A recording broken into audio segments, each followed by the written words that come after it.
Shalom, saudaraku yang dikasihi oleh Tuhan. Nah, kita mulai ibadah kita seperti biasa. Tapi sebelum kita mendengar kebenaran firman Tuhan, mari kita naik ke satu pujian, saudaraku. Nah, kita sama-sama menaikkan pujian ini, saudara.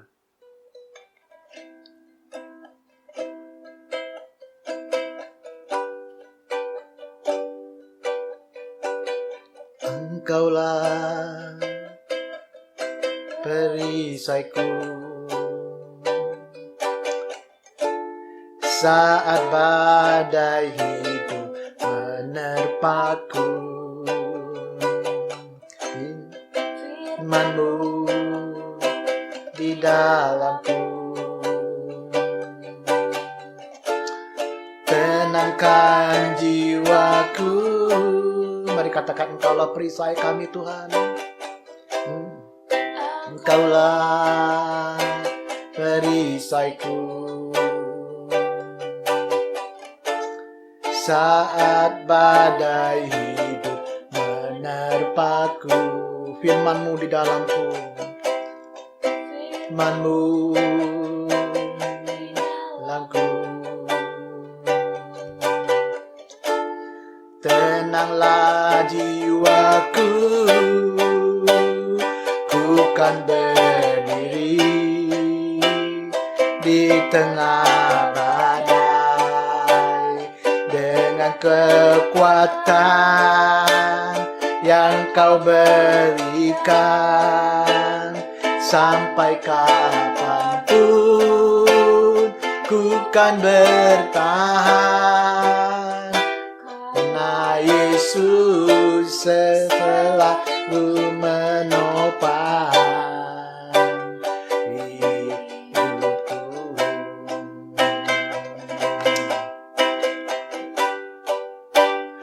Di saat badai bergelora, ku akan terbang bersamamu. Bapa, Kau Raja atas semesta, ku tenang sebab Kau Allahku. Kami tenang sebab Engkau Allah kami, Tuhan. Tenang sebab Kau Allahku. Bapa, terima kasih Tuhan. Kami tenang sebab Engkau adalah Allah kami. Anugerah-Mu memagari kami seperti perisai, dan berkat-Mu selalu ada pada kami orang benar. Kami bersyukur buat hari ini, ya Aba.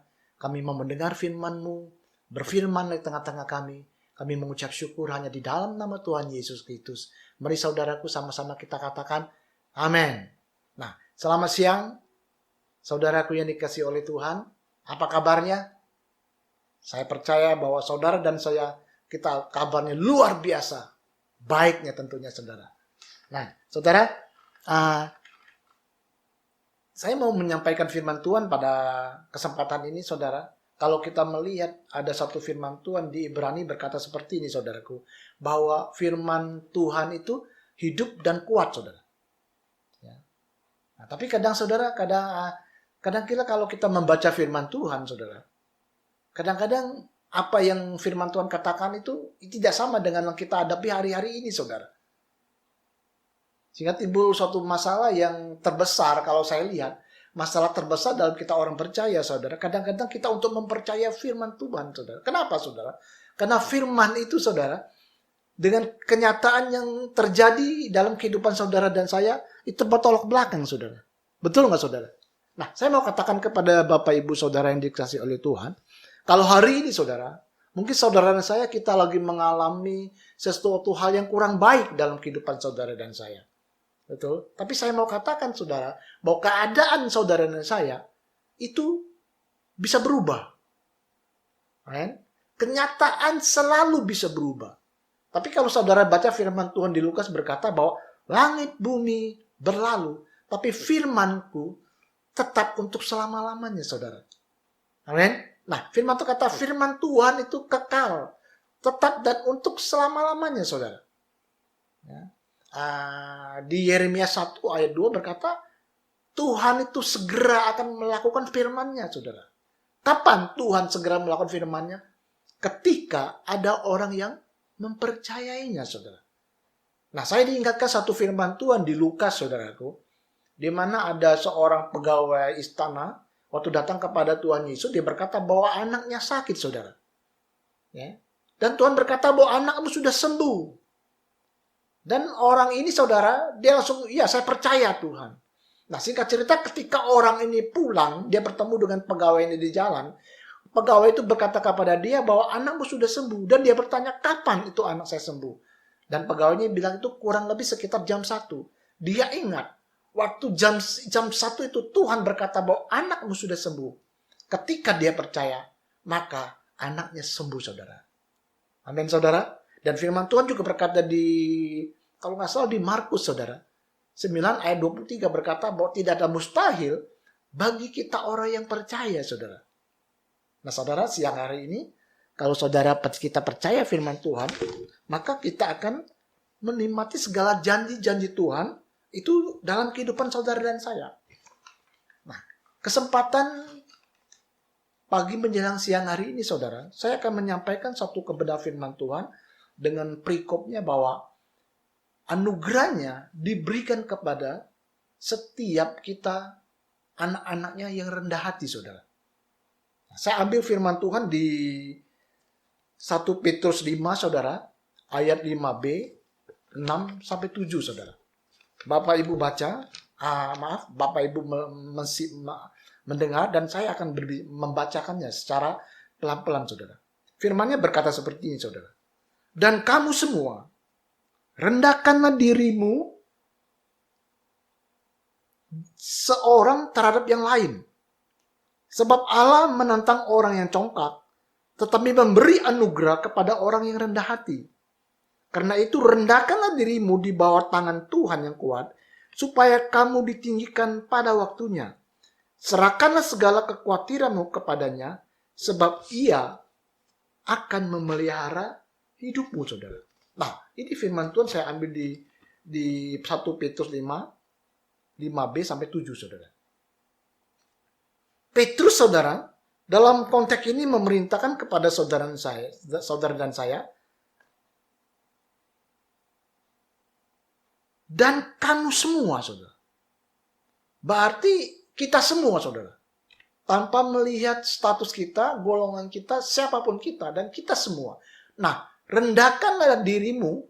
Ini berbicara konteksnya, saudaraku. Berbicara mengenai satu misi, saudara.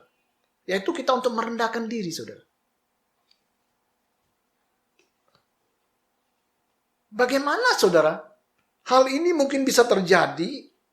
Kita untuk merendahkan diri, kita mengingat bahwa saudara, kita memiliki kepribadian dan kekuatan dan keinginan dan yang sangat beragam, saudara. Sehingga untuk merendahkan diri ini, saudaraku, sangat sulit sekali. Tapi Petrus memerintahkan saudara dan saya untuk kita merendahkan diri. Siapapun kita, saudara. Nah, saudara, saya cukup dikagetkan waktu saya membaca firman Tuhan ini. Sebetulnya memang betul, saudara. Karena apa, saudara? Karena kita masing-masing itu mempunyai kekuatan, keinginan, dan kepribadian masing-masing, saudara. Nah, contoh kita lihat, saudara. Saya melihat di YouTube, saudara. Baru-baru ini viral sekali, saudara. Di mana hamba-hamba Tuhan yang besar, saudara. Mereka lagi saling menghujat, saudara. Satu dengan lain. Dan mereka saling menghakimi, saudara. Kenapa, saudara? Karena mereka masing-masing berdiri di atas kepribadian dan kekuatan mereka masing-masing, saudara. Mereka selalu berkata bahwa teologi mereka lah yang paling benar dan doktrin mereka lah yang paling benar, saudara. Nah, saudara, saya nggak berbicara masalah yang ini, saudara. Tapi saya kembali lagi kepada apa yang mesti saya sampaikan kepada saudara dan saya, saudara. Ya.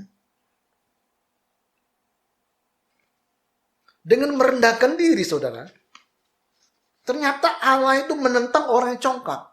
Karena Tuhan tahu bahwa tidak semua orang tuh mempunyai satu visi yang sama untuk merendahkan dirinya, saudara.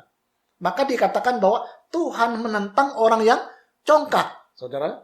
Tapi sebaliknya, saudara, Dia memberikan anugerah kuasanya kepada orang yang rendah hati, saudara. Nah, saudara, kita pasti tidak mau kita ditentang oleh Tuhan, saudara. Makanya pagi hari ini menjelang siang ini, bagaimana kita mesti merendahkan diri kita, hati kita di tangan Tuhan yang kuat, saudara. Seperti firman Tuhan katakan di atas, saudaraku. Ya. Nah, saudaraku, kita mesti belajar mengenai kerendahan hati ini, saudara. Orang Kristen yang sungguh-sungguh rendah hati, saudara. Ya. Dia tetap percaya, saudara, dan yakin, dan mentaati, saudara, keberadaan firman daripada Allah. Bahkan melampauin, saudara, dari pemikirannya, penalarannya, perasaan, dan keinginan dari dia sendiri, saudara. Mereka hanya bergantung sepenuhnya kepada kekuatan daripada Allah. Dan tidak bergantung kepada kekuatannya sendiri, saudara. Dan orang yang rendah hati ini juga, saudara, dia selalu mencari kehendak daripada Tuhan, bukan kehendak pribadinya atau orang lain, saudara. Nah, saudara, dalam firman Tuhan dikatakan, Rasul Paulus berkata bahwa dia bekerja lebih keras daripada orang-orang lain, saudara. Tapi yang luar biasa dia berkata bahwa bukan kemampuan dia, tetapi anugerah Allah yang dalam diri dia itu memampukan dia untuk bekerja melebihi orang-orang. Saudara. Nah, saya teringat ada sebuah teman saya berkata seperti ini, saudara. Dia seorang dokter. Dia bilang, Pak, saya masih sekolah lagi. Dia bingung untuk mengambil suatu keputusan, saudara. Dia masih sekolah lagi sekitar hampir 2 tahun untuk mengambil sesuatu titel dalam kedokterannya, saudara. Kenapa dikatakan seperti itu? Dia masih sekolah lagi karena dibilang nanti sekarang ini nanti dokter-dokter yang barusan lulus itu banyak sekali. Dan teknologi sekarang udah luar biasa, maju berkembang pesat, saudaraku. Maka dibilang dia masih sekolah lagi. Kenapa? Sekarang orang operasi, saudara, nggak pakai lagi tangan dokternya, semuanya pakai alat semua, saudara, pakai teknologi, saudara. Dan satu yang luar biasa yang memberkati saya, dia kan seperti ini. Saya percaya bahwa segala sesuatu yang Tuhan izinkan saya untuk sekolah lagi, itu bukan dari kemampuan saya. Saya percaya bahwa Tuhan akan memampukan saya untuk saya sekolah lagi, dan memampukan saya untuk jadi berkat bagi banyak orang, saudara. Suatu hal yang luar biasa, saudaraku. Amin, saudara. Nah, saudara, kalau kita melihat di sini, saudara, ada satu firman Tuhan di Habakuk 2 ayat 4 berkata seperti ini. Saya bacakan, saudara. Sesungguhnya orang yang membusungkan dada tidak lurus hatinya. Tetapi orang yang benar itu akan hidup oleh kepercayaannya, saudara. Nah, kalau kita lihat ayat ini, saudara, bahwa kesombongan dan iman itu adalah sesuatu yang bertolak belakang, saudara. Ayat ini juga dapat saya tulis seperti ini, saudara. Ya. Sesungguhnya orang yang tidak rendah hati, ya, tidak lurus hatinya. Tetapi orang yang benar itu akan hidup oleh imannya, saudara. Ya. Di sini kerendahan hati dan iman berjalan berdampingan, saudara. Begitu juga dengan kesombongan dan tidak percaya, saudara. Kalau kita tidak mempercayai Allah itu, saudara, itu berarti, saudara menyatakan bahwa kita lebih berpengetahuan daripada Dia. Dan kita lebih mempercayai penilaian kita daripada penilaian Dia, saudara. Ketidakpercayaan itu tidak lain daripada kesombongan yang tersamar, saudara. Amin, saudara. Nah, saudara, kalau kita lihat hari-hari ini, saudara, banyak sekali di antara kita, saudara, yang salah mengartikan daripada kerendahan hati ini, saudara. Banyak saudara kita mengerti dengan kerendahan hati ini bahwa atau seseorang itu yang rendah hati itu orang yang yang lemah lembut, saudara. Orang yang lunak, orang tidak berdaya, orang yang suka mengalah, dan dia tidak suka yang namanya konfrontasi dengan orang lain, saudara. Apakah seperti itu, saudara? Nah, kita mau belajar firman Tuhan, bagaimana orang yang rendah hati, saudara, itu dinilai salah, maka dinilai suatu kesombongan. Nah, kita lihat, saudara. Saya ambil firman Tuhan ini, saudaraku, dari Samuel 17 ayat 26, saudara. Nah, kitab Samuel ini menerangkan di mana, saudara, ada pasukan daripada orang-orang Filistin lagi berperang untuk melawan orang-orang Israel, saudara. Ya. Saya ambil firman Tuhannya, saudara. Nah, ketika suatu siang, saudara, ini kita berbicara mengenai seorang yang luar biasa. Ya, Alkitab katakan dia ada orang yang berkenan di hati Tuhan, yaitu seorang yang bernama Daud, saudara. Nah, saudara tahu cerita ini, saudara. Mungkin sering kali kita dengar cerita ini, saudara. Bagaimana Daud itu mengalahkan Goliat, saudara. Ya. Nah, kita mau belajar lebih dalam lagi, saudara. Nah, ketika suatu siang di mana papanya Esai, saudara. Papanya Daud, yang namanya si Esai, dia menyuruh Daud, saudara, untuk mengantar makanan siang buat kakak-kakaknya, saudara. Nah, ketika dia mengantar makanan siang buat kakak-kakaknya, saudara, sampai di suatu tempat, saudara, dia melihat, saudara, di mana itu lagi berhadapan pasukan orang-orang Palestina, saudara, dengan pasukan bangsa Israel. Tapi ada keanehan di situ, saudara. Dia melihat bahwa bangsa Israel, mereka semuanya pada ngumpet, saudara. Pada sembunyi-sembunyi, mereka ketakutan dengan orang-orang Palestina, saudara. Nah, waktu Daud melihat ini, saudara, dia langsung, saudara, berteriak. Nah, saya bacakan firman-Nya, saudara. Dia katakan seperti ini, saudara. Daud, 1 Samuel 17 ayat 26, saudara. Daud berkata seperti ini. Lalu berkata Daud kepada orang-orang yang berdiri di dekatnya, apakah yang akan dilakukan kepada orang yang mengalahkan orang Filistin itu dan yang menghindarkan cemoohan orang Israel? Siapakah orang Filistin yang tidak bersunat ini sampai ia berani mencemoohkan barisan daripada Allah yang hidup, saudara? Oh, luar biasa, saudara. Secara spontan dia katakan hal yang seperti ini, saudara. Nah, waktu dia berkata hal yang seperti ini, saudara, ternyata membuat kakak-kakaknya menjadi marah, saudara. Saudara. Kemudian dia tariklah Daudnya ke samping. Ayat 28 berkata seperti ini, kakak-kakaknya. Kakaknya ketika, ya, saya bacakan, saudara, ayat 28. Ketika Eliab, kakaknya tertua, mendengar perkataan Daud kepada orang-orang itu, bangkitlah amarah si Eliab, saudara. Kakaknya marah kepada Daud. Sampai berkata, mengapa engkau datang? Dan pada siapa kau tinggalkan kambing domba 2-3 ekor itu di padang gurun? Suatu penghinaan, saudara. Aku kenal sifat pemberanianmu dan kejahatan hatimu. Engkau datang kemari dengan maksud melihat pertempuran, saudara. Nah, saudara, kita lihat di sini, saudara. Dari kisah ini, saudara, aku kenal sifat angkumu dan kejahatanmu. Itu kata kakaknya si Daud, saudara. Ini betul-betul suatu tegurannya sangat tajam kepada Daud, saudara. Nah, kalau kita lihat dalam terjemahan Indonesianya, saudara, berkata, aku tahu bahwa engkau belaga berani. Kau belaga berani. Tapi kalau bahasa Inggrisnya berkata seperti, aku tahu betapa tingginya hatimu. Berarti dia berkata Daud orang-orang tinggi hati, saudara. Kakaknya menganggap bahwa adiknya itu sebagai belaga, angku, dan sombong, saudara. Ya. Nah, kalau kita melihat, saudara, sebetulnya yang sombong itu siapa, saudara? Ya. Kalau kita lihat ke belakang, saudara, sebelum Daud diurapi menjadi raja, saudara, di mana Samuel datang ke rumahnya Esai untuk mengurapi anak si Esai, saudara. Karena Tuhan yang menyuruh Samuel, saudara. Di situ, saudara, Esai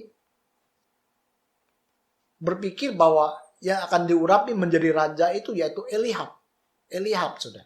Kenapa? Karena Eliab ini orangnya anak pertama, saudara. Dia orangnya tinggi besar, ya, orangnya pintar, saudara, berwibawa, orangnya cakap, saudara. Si Yesaya berpikir bahwa anak yang sulung ini akan diurapi oleh Samuel, saudara. Tetapi apa yang terjadi, saudara? Bahwa Tuhan menolak Eliab. Singkat cerita, Tuhan bertanya kepada Yesaya, masih adakah anak kamu yang lain? Nah, Daud yang di luar dari perkiraan daripada mereka semua. Dan akhirnya Daudlah orang yang diurapi oleh Samuel untuk menjadi raja untuk bangsa Israel, saudara. Nah, saudara, kalau kita lihat daripada cerita ini, saudara, bahwa yang sombong itu sebetulnya adalah Eliab. Nah, kita belajar dalam firman Tuhan ini bahwa kalau kita melihat, saudara, bahwa kakak-kakaknya Daud dan seluruh tentaranya bangsa Israel, mereka melihat kekuatan dan kemampuan mereka sendiri, saudara. Tapi beda dengan Daud. Daud, saudaraku, dia melihat bahwa kekuatan tangan Tuhanlah yang memampukan dia untuk menghadapi segala musuh-musuh. Baik Goliat begitu besar, saudaraku. Amin. Dan dibuktikan, saudara. Dia memenggal kepala Goliat, saudara. Yang luar biasanya lagi, saudaraku, ketika Raja Saul menawarkan Daud untuk dia pakai, saudaraku, senjata perang, saudaraku. Tapi Daud menolaknya. Daud lebih memakai senjata yang diberikan Tuhan kepada dia, yaitu ketapel, saudara. Saudara, kita lihat firman Tuhan ini, saudaraku. Begitu juga dengan hari-hari ini, saudara. Kita mengalami masalah-masalah, masa-masa yang sulit, saudara. Kalau kita lihat, saudara, COVID-19 ini, saudara, kita tidak tahu kapan akan berakhir, saudara. Tapi yang kita tahu, kita lihat hari-hari ini, saudara, di masa yang sukar hari ini, kita lihat bahwa ekonomi semuanya lumpuh di Indonesia, saudara. Bukan di Indonesia, bahkan di seluruh dunia, saudara. Kita lihat bahwa masa PSBB ini, saudara, semua perusahaan semuanya dihentikan, saudara.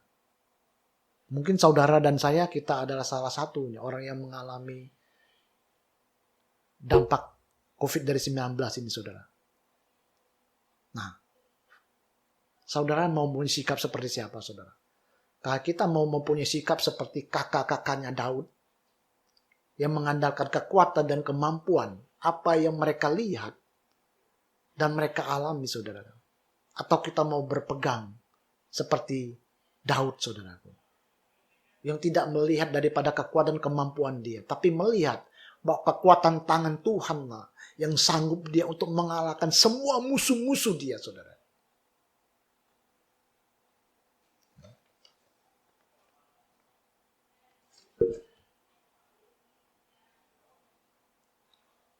Nah, saudara, sebelum saya mengakhiri firman Tuhan siang hari ini, saudara, saya tuh bertanya kepada Tuhan, saudara. Bahwa saya kata, Tuhan, apa begitu banyak hamba-hamba Tuhan, mereka yang kena COVID-19 ini, saudara. Dan bagian banyak juga anak-anak Tuhan yang mengalami yang sama, saudara. Kena COVID-19, saudara. Dan tidak sedikit daripada mereka yang meninggal, saudara. Dan Tuhan taruh di dalam hati saya, saudara, bahwa pengalaman orang lain atau kejadian yang orang alami dalam kehidupan orang itu, saudara, itu tidak bisa dikaitkan dengan diri kita pribadi, saudara. Kenapa? Karena Tuhan berkata bahwa mereka itu berurusan dengan Tuhan, saudara. Dan Tuhan suruh saya sepribadi, saudaraku, untuk menyampaikan firman Tuhan ini. Ya. Bahwa rendahkanlah dirimu di bawah tanganku yang kuat, kata Tuhan, saudara. Supaya kamu akan saya tinggikan pada waktunya. Serahkanlah segala kekhawatiranmu kepadaku, sebab akulah akan memelihara hidup kamu, saudara. Nah, ini yang Tuhan bicara kepada saudara dan saya, saudara. Tangan Allah, saudara, itu selalu berbicara mengenai tentang kemampuan, kekuasaan, dan keperkasaan atau kekuatan Allah sendiri, saudara. Dengan kata lain, inilah senjata daripada Allah yang dianugerahkan kepada saudara dan saya. Ketika kita rendah hati, saudara. Kita harus merendahkan diri di bawah keperkasaan kekuatan Allah, saudara. Dengan kata lain, saudara, kita tidak membiarkan ide pengalaman manusia kita, saudara, atau orang lain bangkit melampaui firman Allah, saudara. Sebaliknya kita percaya tanpa perhitungan, penalaran atau logika alami kita, saudara. Dan membiarkan firman-Nya menentukan tindakan kita. Sama seperti Daud, saudara. Amin. Sama seperti Daud. Firman Tuhan berkata kepada saudara dan saya, bahwa kita menjadi kepala bukan ekor, saudara. Dan kita naik, tidak akan pernah kita turun, saudara. Dan firman Tuhan berkata di Filipi, berkata, Allahku akan mencukupi segala sesuatu kebutuhanku menurut kekayaan dan kemuliaan daripada Allah, saudara. Amin. Bukan dengan keadaan perbankan atau ekonomi apapun, saudara. Tapi kemuliaan Allah yang tinggal di dalam kehidupan saudara dan saya. Amin. Dan satu firman Tuhan yang saya hafal, saudara. Ini melebihi daripada Yohanes 3 ayat 16, saudara. Firman Tuhannya di Roma 5 ayat 17, saudara. Dalam bahasa Indonesia hari-hari saya berkatakan seperti ini, saudara. Melalui Dia, yaitu Tuhan kita Yesus Kristus, bahwa Allah telah melimpahkan rahmat-Nya, saudara, kepada begitu banyak orang. Dan mereka semua telah diperdamaikan dengan Allah. Dan mereka hidup dan berkuasa oleh karena Yesus Kristus yang tinggal dalam kehidupan saudara dan saya. Di Efesus 3 ayat 20 berkata bahwa Dia sanggup memberi melebihi dari apa yang kita doakan dan kita pikirkan, sesuai kuat kuasa yang tinggal di dalam kehidupan saudara dan saya. Amin, saudara. Saudara mesti percayai firman Tuhan, atau kita mempercayai lihat keadaan yang kita hadapi hari-hari, saudara. Amin, saudara. Marilah kita bersikap seperti Daud. Percaya dengan kekuatan tangan Tuhan. Anugerahnya membawa saudara dan saya untuk melihat hari-hari ini, saudara. Ini bukan suatu tantangan, tapi suatu kesempatan, saudara. Kita untuk hidup di dalam anugerahnya, untuk menyatakan kemuliaan Yesus yang tinggal di dalam kehidupan saudara dan saya. Amin, saudara. Mari kita tundukkan kepala. Kita akhiri ibadah kita, saudara.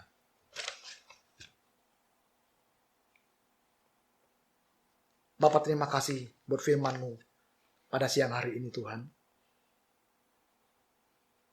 Kami mau merendahkan hati kami di bawah tangan Tuhan yang kuat. Kami percaya bahwa Tuhan akan meninggikan kami pada waktunya. Kami menyerahkan segala sesuatu kekhawatiran, ketakutan kami hanya kepada Tuhan. Sebab kami percaya bahwa Tuhanlah yang memelihara hidup kami. Terima kasih Tuhan Yesus. Kami mengucap syukur. Haleluya. Amin. Shalom Bapak Ibu. Tuhan Yesus memberkati.